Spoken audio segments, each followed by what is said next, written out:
Peace and blessings. Welcome back to the Rahotep Relationship Channel. Right, here on our channel we go over topics and tips and strategies on how to effectively communicate in relationships and marriages. And today we'll be talking about how to get along with your spouse's family in a marriage. So that's usually a hot topic we see on movies where they show in-laws or people. There's a stereotype about in-laws or not liking in-laws and stuff like that. So we're going to go over that in depth. When you understand that the person that you love, this is their family. So at this point now, it is your extended family when you literally marry into this family. So you pretty much take on their family. And when you have children, those are going to be that's their family, their aunties, their uncles, their grandparents, all of that. So just when you look at it from that point of view, you really want to just show them love, respect, kindness, even if they didn't really earn it, because this is the person that you love, this is their family. You know, you always want to be the one to be that bigger person. And I think a huge thing that helps with that is accepting people for who they are. Right.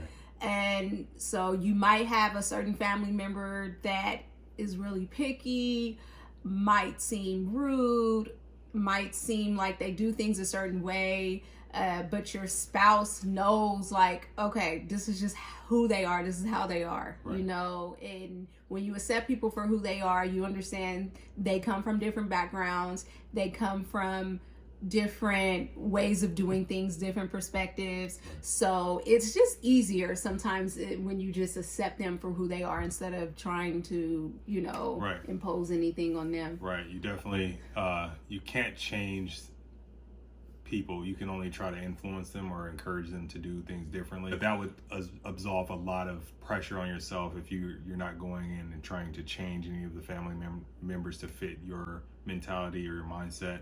The best thing to do is like to carve out your own niche and kind of understand and learn the new family members and create your own relationship with each one of them, because your spouse has had time over years to cultivate individual relationships with everybody. So you have to kind of find your spaces to cultivate different relationships, and then just understand what that relationship entails. It may not be a deep, in-depth relationship where you guys talk all day or end up talking on the phone or anything like that. It's just, you know, understanding when you're in certain events who you talk to about what. You know, if it's a game that you guys play, you know, at family gatherings, you know, dominoes or Scrabble or anything like that, you're playing that game, and that's pretty much what your role is. And you keep it small talk if you don't want to get into any extended dialogue that might cause conflict between you guys. Like, literally, when you know, okay, this type of person, I probably can only go as far as dominoes with this person. Right. That's all. Right. That's all the level of our communication is. Right. It's dominoes, keeping it simple. And then you may know some other people, you know, someone else in the family, you might be able to go into more deeper conversation. Right. But even that whole idea, don't talk about politics, don't talk about religion, don't talk about, like, avoiding some of those type of conversations, because not everybody can handle those type of conversations. So based off different people's personalities, getting along with them and being able to develop your own relationship with them. But some people are just flat out rude and don't care. So pick your space, the time to have space away from them, time to, like, you know, if you need to step outside or whatever it may be, and talking to your spouse about, let's be here for a certain amount of time. That's helpful. Like, okay, let's be here for only about 2 hours, because we know after 2 hours an argument might happen. Essentially just carving out your niche, just being who you are comfortably in front of the family, and allowing them to accept you for who you are. Because if you withhold yourself, they're still not learning who you are. They're not learning how to adapt with you. So you're holding back yourself, and they're not really able to learn who you are. Maybe you open up later down the line, oh, I didn't know you did this, I didn't know you were like that. And that's because you're holding yourself back from really letting yourself get acclimated to the family, and then, you know, learning your spots from there. Like, just choosing how you handle yourself in the parties, in the functions, in the gatherings. So exactly. And people, like I said, people have different backgrounds, different perspectives. Right. Sometimes people really don't know how to communicate. Like, so it's just not taking things personal. Sometimes it really does not have to do, with you or how you did things.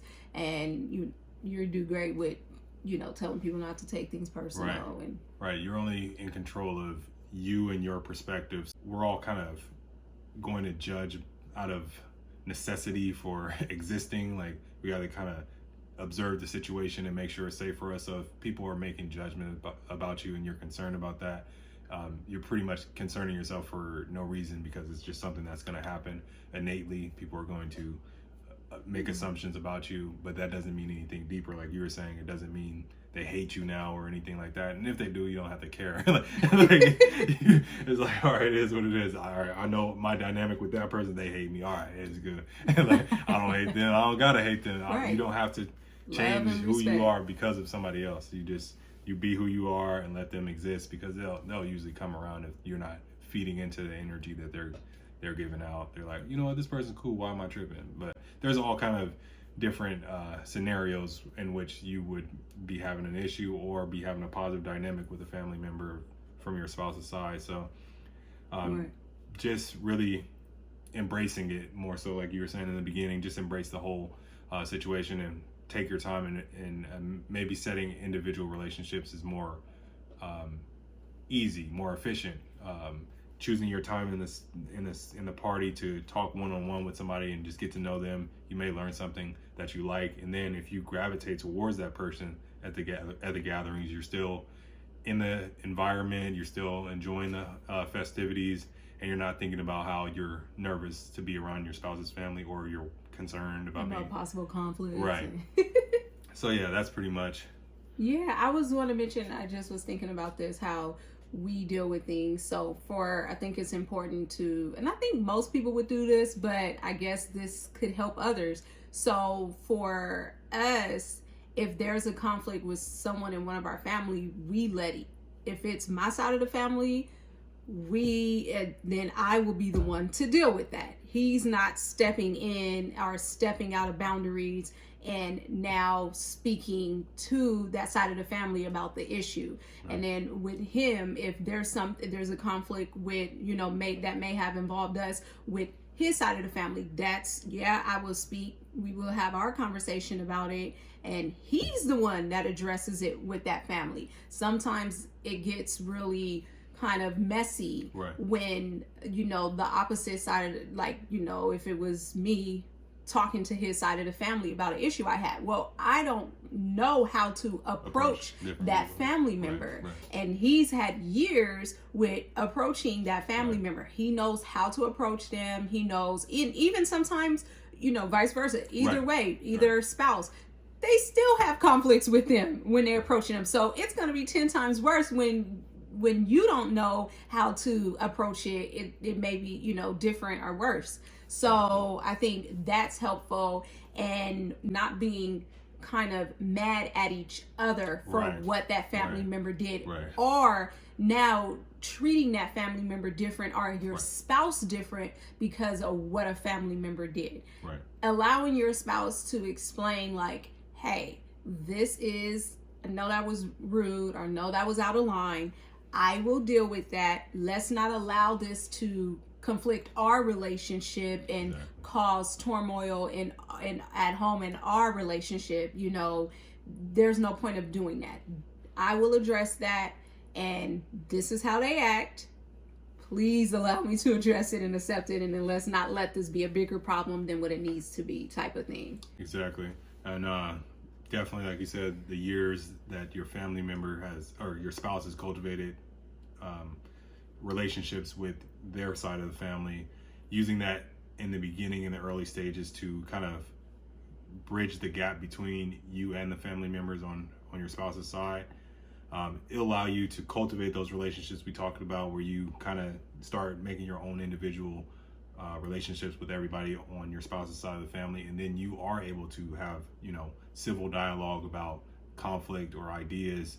But that's years down the line. Once you get it cultivated, you don't want to you don't want to be known as the person's spouse that always gets into it with the family and like stuff like that. So you just, you leverage your relationship in that regard. Like, all right, I'm gonna leverage your relationship with your family members to get acquainted with your family members, and then I'm gonna have my own personal relationships with your family members. So, and they take time to grow. Like, literally, if we're up in these ages, it's like your spouse has had 30, 25 years to get to know each individual person. So right. You're not gonna make that up in 2 years when you guys marry, or 5 years, or anything like that. You gotta take your time, and you're not getting as many opportunities to see their side of the family. So you just gotta take each chance and be patient with it, and right. just relax and be yourself, because it's usually one time out of the year, or 4 times out of the year for the holidays, or which whatever amount. But you're right. But once you have children, then it's like right, more frequent. Yeah, definitely. Yeah, you know how your family is. You don't really try not to put your spouse in certain positions right. that's going to possibly cause conflict. Like exactly. Letting your spouse know, like, hey, this topic, don't talk about that. But right. or this person, kind of, you shouldn't do that. They cool, but this is a trigger for them, or right. things like that. Don't leave your spouse hanging. That's perfect. Yeah, just definitely briefing your spouse on your family and different family members, knowing what to expect. Honestly. Yeah, open and honestly. You may recognize something in your family member that your spouse is just totally shocked by, and you're like, oh, I could have told you that. That's just who they are, and you're very comfortable in who they are. Right. So you're like, oh yeah, I could have told you that. That's nothing. They just do that. That's just who they are. That's how they, and we love them. That's how they are. Okay, so those are things in place to help avoid conflicts and problems, but we know everything won't be always perfect. Right. So I think, like, if you do get into conflict, it goes back to the basics of conflict management and communication. Right. Of course, we mentioned earlier allowing your spouse to do that as much as possible. But, if it's one of those situations where everybody needs to come and talk, then I think the idea is just being open to communication and open to listening, to understanding. Right. And right. Yeah. Right. Yeah. It's difficult because with these ideas of avoiding a conflict, of not taking things personal, listening to understand, of course it's a challenge if you're met with conflict, or someone's yelling at you or talking to you in a disrespectful way. In some regard, it's difficult to not take it personal, because you feel like, hey, this is me they're saying the words to. But I always quote this book, 4 Agreements, tells you not to take anything personal. So if that person's yelling at you, it may be just something going on in their life, right. literally. And they may be stressed out. They may have just lost a job. They may have got into an argument before you, and that may be their cry for help in a sense. Right. But you're taking it personal, like, well, you're disrespecting me, and it's tough because you may have been going through some problems as well. Right. And then that just turns into a fight for reasons that aren't even aligned with either one of you guys. So exactly. Really just learning not to take it personal up front is one thing that would alleviate or absolve a lot of conflict and just prevent a lot of conflict. But if you happen to be in an argument, just not stooping to their level. Right. Definitely. Taking the high road, removing yourself from the situation. Right. All types of things to help avoid a conflict, because, or making the conflict worse. Right. Because, if you get into it with any of them, it's like, is this now part of the tradition? You get into it with them every time. so, right. But yeah, definitely just conflict management in the situation is maybe having somebody who is a level head to, step in usually and mediate the situation. Hey, what's fair? What's a fair way to handle the situation? Right. Not adding fuel to the fire. Right. And sometimes you just have to take that break away, and y'all gotta leave. Right. And then come back and talk. Don't leave to just brush it under the rug. Right. Leave to get away from the high emotions at that time. Right. Respectfully leave and step outside of the situation, and then come back when everybody is more, emotions are lower and right. level-headed. Right. when I was in elementary school, there was conflict mediators, conflict managers, and I had the role of that. And there were some cool little phrases that they gave us to help us talk through the issues we were having. Right. Usually in conflict, we don't understand how to express how we're feeling in a way that doesn't fuel the fire more. It's like, if you say, get the F out my face because XYZ, that's like fueling them. It's like, oh, well, now you're cussing at me, so you're disrespecting me. Like, you're trying to tell them why you're frustrated, and it's making them frustrated. Right. So, there was I felt when statements, or I felt when this, and it helps you articulate. I wanted to come look in your face like a man and tell you how I feel. Okay. Like, what actually was going on? Why are you frustrated right now? Right. I felt disappointed when you cut me in line for the chicken wings. You took the last chicken wing. Right. I felt completely neglected when you took the last chicken wing, and you knew I had you knew I didn't have any chicken wings. But definitely removing curse words from your dialogue, even if it's just you. If they're cussing at you, just learn not to intake it, because what does it mean? If you're creating, you have to create a meaning about what the cuss word means, because it isn't disclosed. They may mean F you because they want you to leave them alone for 5 minutes, or they mean F you because they actually want to fight right now. But if they meant the 5 minutes and you meant fight right now, then it's just a confusion. It's like, oh, I thought you were saying right there to punch you, because you said because those is fighting words for a lot of people. And but yeah, so there's too much ambiguity in cussing, so that's why we don't cuss at each other in our relationship. But yeah, definitely, just if you remove it from your own dialogue in those situations, like, hey, I'm not gonna cuss at this person. I'm gonna just let them know exactly what's going on with me. Tell you how in this manner, and then they should respect it. And then if it's curse words, you're not taking it personal, because they're not clearly articulating what's going on with them. And then always feel free to apologize. Like, you don't have to be too macho or too aggressive that's huge. To apologizing sooner than later. Yeah. I used to feel like when I apologized, I was feeling like I did something intentionally or wrong. But it doesn't necessarily have to be you did something intentionally wrong. It's you were listening to understand. So when you're listening to understand, then you understand that the way you did something made someone feel a certain way, and they have right to feel their feelings, like we've mentioned in previous videos. They have right to those feelings. So acknowledging those feelings, and hey, I apologize for making you feel that way. I did not intend to make you feel that way, but I understand how that did make you feel that way, and next time I can approach it in a different way. So soon as you taught me, is like, as soon as you start apologizing and understanding that, it's kind of like you let that guard, it breaks it. It's like breaking the ice, breaking that guard down. Definitely apologizing early.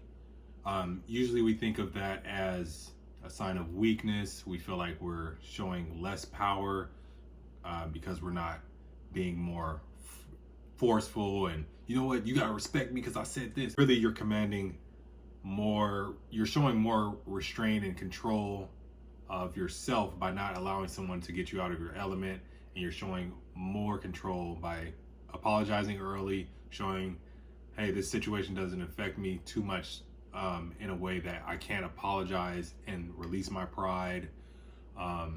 Also, apologizing allows for clear dialogue, and just not taking anything they say personal.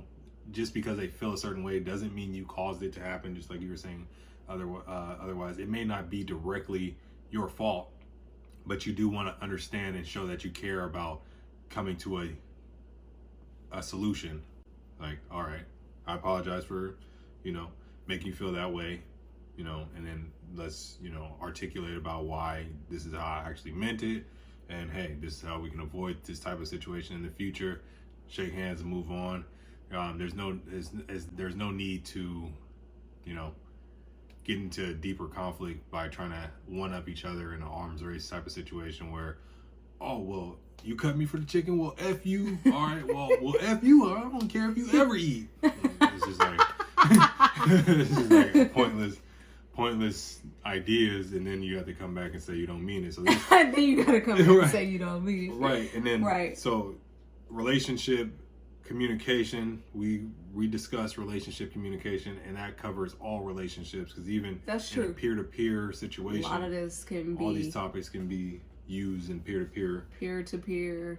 discussion. Exactly. And even when you mentioned, you were saying like, it doesn't make you weak and all of that Right. stuff when you apologize, and you have more control of yourself. Exactly. And I think you've mentioned in the past, you even have more control of the situation and Absolutely. the person. Absolutely. When you start understanding, like, you know what, I understand human behavior, I understand this person, I understand they just really want to be heard. Right. They really let me lighten this situation up by being the first person to apologize in Right. the situation. Right. You know, and then that way you're kind of controlling the environment a little bit that way too, Right. in a way that you want to calm things down. And sometimes my issue is that I'm always trying to explain myself.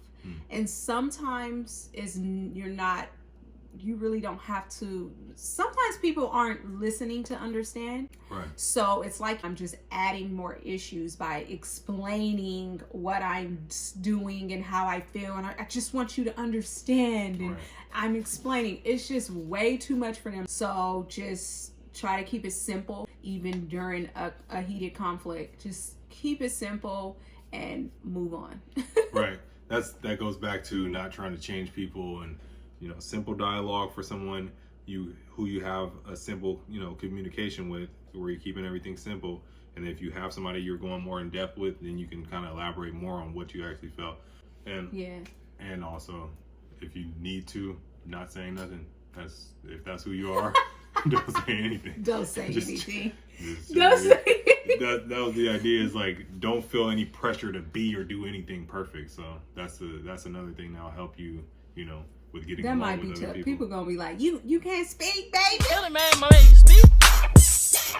My man, do you speak? That's all you do? No. Right. Right. Fine today. Like, But I guess it's better than saying something crazy. right. You gotta pick your battles. But I mean, yeah, definitely in the beginning, that's a viable strategy, because they could just assume like you're quiet. Once you get comfortable, cultivate those relationships. But yeah, if you guys have any more questions, drop them down in the comments. Right. One of my friends asked about this topic that we spoke about today. So Right. if you have any other topics or anything, Just drop them in the comments, and then make sure you smash that like button, hit the subscribe button, hit Yes. the notification bell, all that. all of that, all of that. We're gonna be dropping more videos very soon, so we appreciate all the support so far. Definitely. Nice to hear all the feedback on the videos. Definitely Yes. love it. All right. All right, Peace and blessings. But we know everything's not peaches and creams. Everything is not going to be perfect. Wait, peaches and creams. Know what I mean? Peaches and cream. I need to get you moving on my feet. That's a blooper right there. Here on our channel, we go over effective strategies. We effectively strategize. We go over strategies for effective communication in relationships and marriages. Sorry, restart that. Hey. Oh, my bad. I guess I should keep it going. What happened? Got a cramp. Oh, Don't get old. No, I'm just kidding. we got hella bloopers today. Right. They got cramps. I'm talking about peaches and creams. All right. We'll be back after peaches and cream. Mhm.